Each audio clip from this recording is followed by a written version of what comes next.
Hello everyone, welcome to Achievement City, here in the Source Engine. This past week I've been taking on this small project about bringing Achievement City over to the Source Engine. I've been watching all these videos about Trouble in Terrorist Town. It's a game I used to play a hell of a lot back in the day, back when I had time.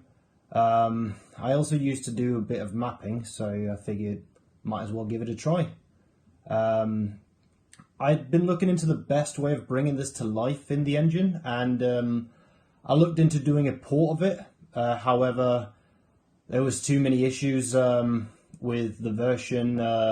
Couldn't get it to work. Besides, didn't want to take credit for someone else's work. This version that I'm taking inspiration from is the classic Achievement City, recreated by a guy whose name I'll put somewhere on the screen right about now. Bliss something. So this entire thing is made from scratch. Every brush, every texture, everything is just created from scratch. Now you'll notice that the backside of Jeff's house is pretty much 1-to-1 scale. Like every single brush is where it needs to be. When I got around to doing the back of Gavin's and Michael's house, I started getting lazy. It was about around the time when they put out their new Minecraft video in Trouble in Terrorist Town, and I got nervous someone else was going to beat me to it. So I was like, I need to get this out. I need to get it out soon. So I got lazy. However, one of the other reasons for this being is balancing issues. Now, this is a really open map, and it's not fit for TTT whatsoever. I mean, you need places where you can catch people off guard, where you can slid someone without everyone knowing you're the traitor. So I made some design choices to change a bit of the back areas, while preserving, of course, the main buildings and the statues you see in the back, all that. That's still 1-to-1. They're exactly where they need to be. But the landscape itself has gone through some drastic changes. Now, as far as progress, there's still a lot of work to be done. I've created the houses, the main layout, some of the backdrops. Now, I've only slightly started doing the interiors of the houses, which you'll see, and I plan in the near future to begin creating the other interiors of, say, Gavin's trophy room, the basement within Michael's house, Jeff's storage room, some of the tunnels. I've been receiving a lot of comments on needing to create a tunnel system or something linking the houses, and I agree with this because it'll improve the gameplay drastically. There needs to be multiple ways of getting around the place. I've been working on a few traps, and this is also to sort out some of the balancing issues, giving the traitor a helping hand, having them be able to take out innocents without being noticed. Some of these, well, most of these traps are linked directly to previous Let's Plays or things to do. Mainly the prank videos. We've got Jack's lava ceiling block thing. We've got Ray's cake wall.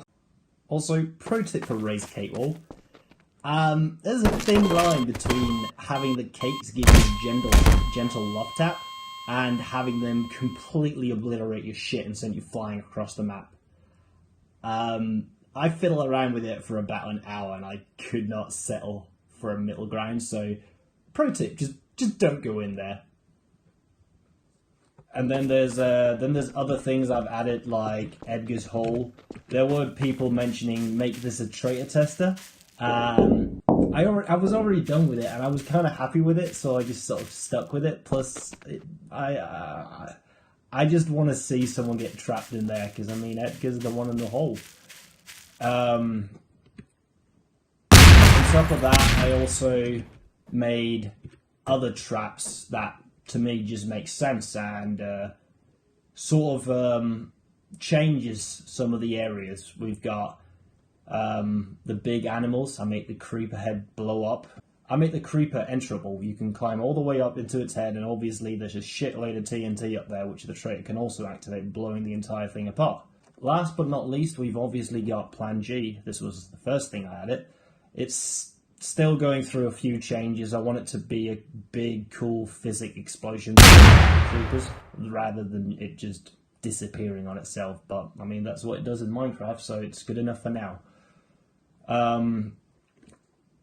As for the background, you might have noticed that something's missing.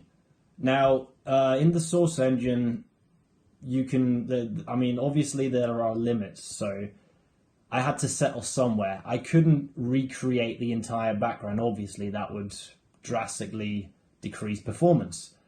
I could make a 3D skybox and sort of replicate it, but that would take months and probably also decrease performance issues.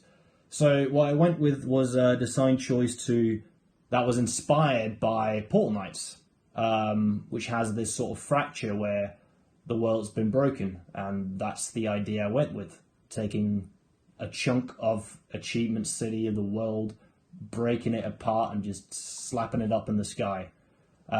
This way there's a clear border of where you can go. If you go off, you die. Anyway, as for the future of this project, I'm trying to work as fast as I can with the time I have. I am a bit limited because I can't do longer sit downs. I mean, I am playing this from my dining room table. My mouse pad is a bloody newspaper. But I'm going as fast as I can, so I'll keep posting, keep looking at comments for suggestions, feedback and all that, and pretty soon I think I'll have a version available for playtesting. Obviously I want to test gameplay as well as any other feedback or suggestions that I could add. I like doing the map in collaboration with the community, and the plan is for it to be available to the community. Obviously if the Let's Play team would give it a look, I'd be more than happy, but still.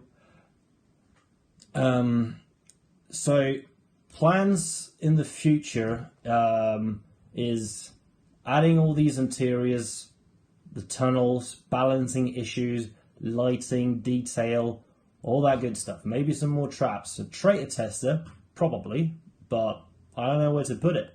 I'm open to suggestions. One thing I am considering doing is adding a hit list as a trader-only room that would house a bunch of nether portals that would take you to various areas around the map. Another suggestion that I got from someone on the thread was making Jeff's house accessible, the roof. Initially, I didn't want to do this because how on earth are you going to get up there if someone's just camping the ladder?